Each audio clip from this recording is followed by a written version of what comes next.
So यहाँ चाहिँ अब हाम्रो एपोगाडो लाउने भन्ने छ हैन, हुन्छ कि हुँदैन होला यस्तो ठाउँमा।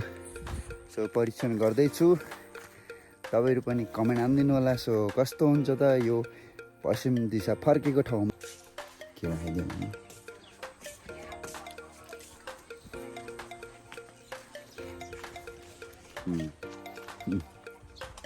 आज चाहिँ पर्यो भारत।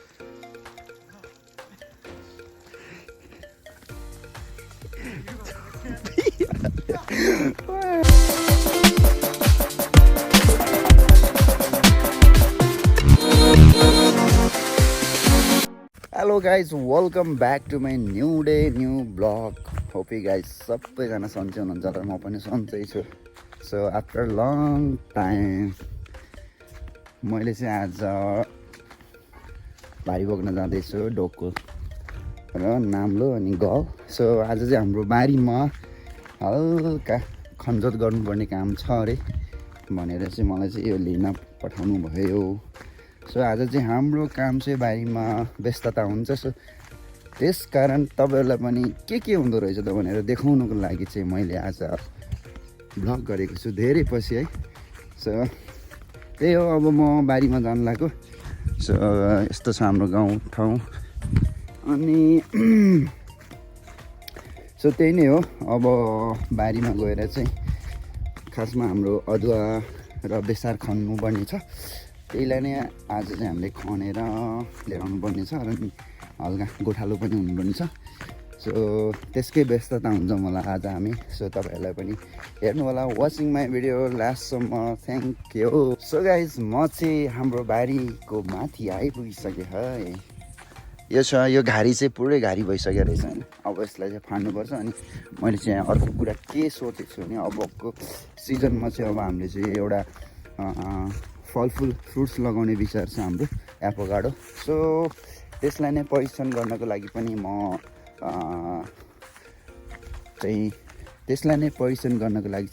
बारीमा नि आएको हो। सो लेट्स सी, तपाईँलाई पनि देखाउँछु है त, क्यामेरा टर्न। सो यस्तो छ है, अस्ति नै पनि मैले टिकटक भिडियोमा देखाएको थिएँ। सो अब यहाँ चाहिँ हामीले के गरिन्छ भने बिरुवा लगाउनको लागि यो फाँड्नु पर्ने छ। यो सबै गरागुरी हो, तर अहिले चाहिँ घारी भएको छ होइन। सबै फाँडेर चाहिँ अब यहाँ कस्तो हुन्छ, अबको 3 महिनापछि चाहिँ भवाल हुनेछ। यो रुख पनि हामी काटिदिन्छौँ। अनि यो चाहिँ हाम्रो गोरु सँगसँगै गोठालो सँगसँगै अदुवा खन्नुपर्ने छ। यहाँ तल चाहिँ मेरो बाबा बसिरहनु भएको छ। बाबु तल। सो त्यही नै हो। अब पिँडालु बारी खनिसकेको छ, अर्को राते गोरु यता छ, पिँडालु चाहिँ खनिसकेको छ। अनि त्यसपछि बेलौती छैन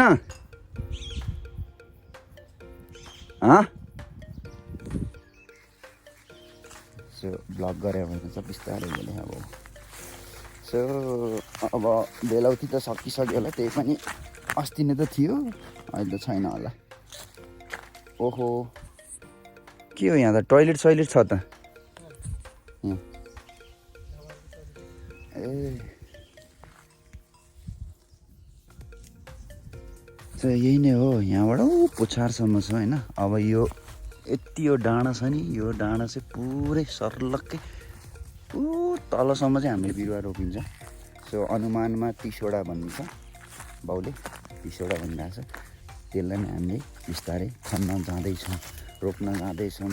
तर अहिले होइन, जे होस् अबको फागुन चैतमा चाहिँ रोपिन्छ होला। सो यो चाहिँ हाम्रो कोपिला छामाको घर। कोपिला छामा हेर्न सक्नुहुन्छ तपाईँको घरको अवस्था। सो मैले चाहिँ देखाइदिएँ होइन। यो चाहिँ टोइलेट हो, भर्खर नयाँ नै बनाएर चाहिँ, तर छोडिएको अवस्था कोही पनि हुनुहुन्न यहाँ चाहिँ। बाख्राको खोर, गोठ, अनि यो चाहिँ घर। र यहाँबाट तल छ हाम्रो बारीहरू। सो 1 2 3 4 5वटा गरा मुनि चाहिँ हाम्रो गरा छ 2 3। त्यसपछि चाहिँ अब हामी चाहिँ जान्छौँ ठ्याक्कै अदुवा लसुनको बारीमा। So let's see. सो हाम्रो अदुवा बेस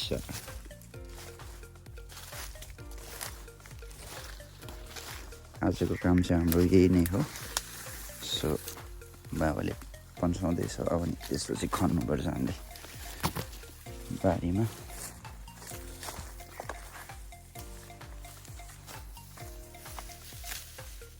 त्यो छ हाम्रो बारी।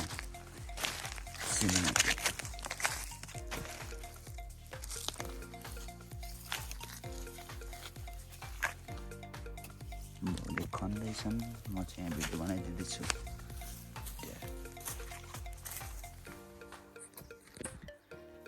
सो गाइस, अब म चाहिँ जान्छु। सो मैले बोकिसकेँ अदुवा र बेसार, अनि खनेर भ्याइयो। त्यसपछि म चाहिँ लाग्छु अब घरतिर। गरौँ रहेछ, अनि बाटो फेरि यस्तो खतरा छ होइन। सो अब म जानु पर्यो। सो गाइस, म चाहिँ डाँडामा आइपुगिसकेँ है। सो यहाँ चाहिँ अब हाम्रो एपोकाडो लाउने भन्ने छ होइन, हुन्छ कि हुँदैन होला यस्तो ठाउँमा। सो परीक्षण गर्दैछु, तपाईँहरू पनि कमेन्ट हानिदिनु होला। सो कस्तो हुन्छ त यो पश्चिम दिशा फर्केको ठाउँमा एपोकाडो। ल यही हो, यहाँबाट पुच्छारसम्म लाउनेछौँ, अनि यो घारीहरू फान्नुपर्ने छ। सो यति नै हो। अब हाम्रो काम बिस्तारै अगाडि बढ्दैछ। आज यसो अवलोकन गरियो, त्यसपछि फाड्ने काम अब 1-2 दिनमै हुन्छ। सो त्यसपछि त खाल्डो खन्ने, त्यसपछि बिरुवा रोप्ने। सो त्यही नै हो। अब हाम्रो चाहिँ यो क्षेत्र चाहिँ रोडबाट नि नजिकै छ होइन। सो अब यो रोड अब पिच पनि हुँदैछ होइन, हाइवे बन्दैछ। सो अब यो सबै घारीहरू फाँडेर अनि यहाँ चाहिँ हाम्रो बिरुवा लगाउने भन्ने योजना छ होइन। एपोकाडो लगाउने हो। सो हेरौँ 2-3 वर्षमा चाहिँ फल दिने खालको। त्यसपछि के हुन्छ व्यवसाय हेर्दै जाउँ। Let's go. सो म चाहिँ घर आइपुगेँ। ल मम्मी, कहाँ राखिदिउँ? सुकाउने कता हो?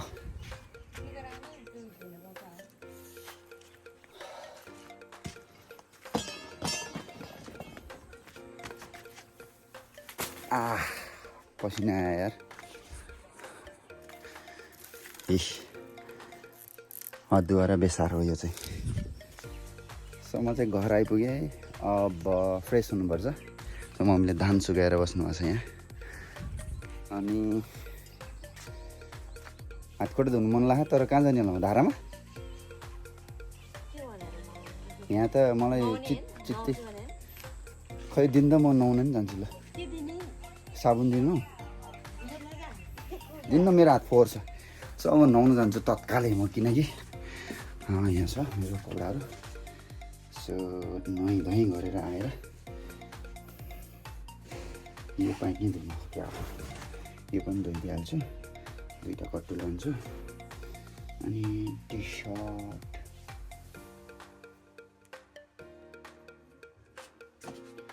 मेरो त्यो जर्सी थियो नि, खोइ जर्सी नै देखाएन त।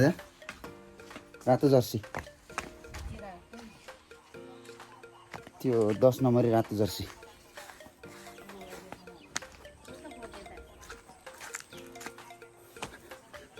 जर्सी छैन।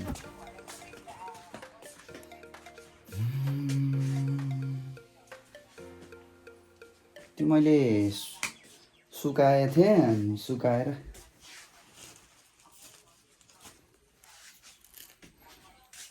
के राखिदियो भन्नु।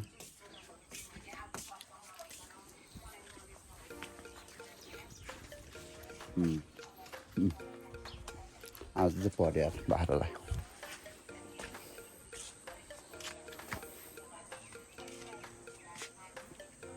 यहाँ पछि ल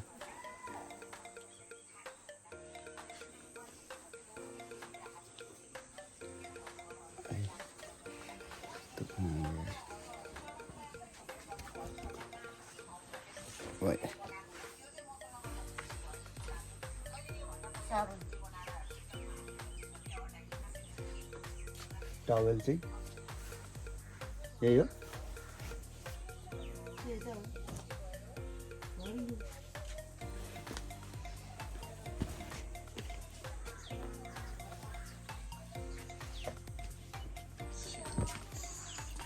नुन साबुन खोइ ए हो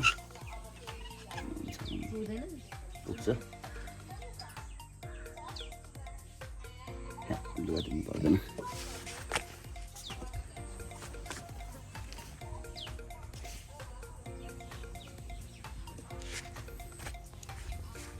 खोइ सानो बाल्टी छैन कि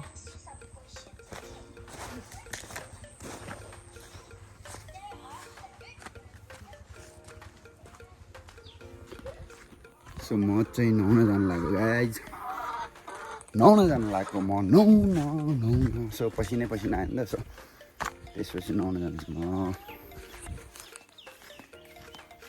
हो च्याहुरी के गरे हो बाख्रा चरा हो ए नुहाउन जान्ला हो सो बाख्राले पो रहेछ म त खेल्यो हल्ला खाउने त अब नुहाइधुवाइ गरेर ट्याक्क आएर सिटाउँ सो त्यही नै हो अब एकैचोटि धारा गएर हेरौँ गाइस के हुन्छ हाम्रो नुहाइधुवाइ त्यो दर्पण नि जाँदैछ त्यसलाई मैले चाहिँ लुकेर भिडियो हान्छु होइन हेरौँ के हुन्छ त्यसको लुकेर हान्छु म भिडियो है सो लेट्स सी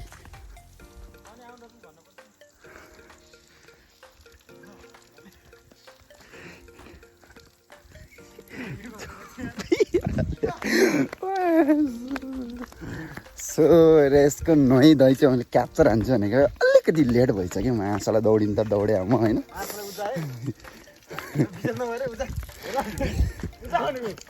सो अब त्यही नि हो अलिअलि चाहिँ भेटियो होइन धेरै भेटिएन त्यही पनि फन्नी मोमेन्ट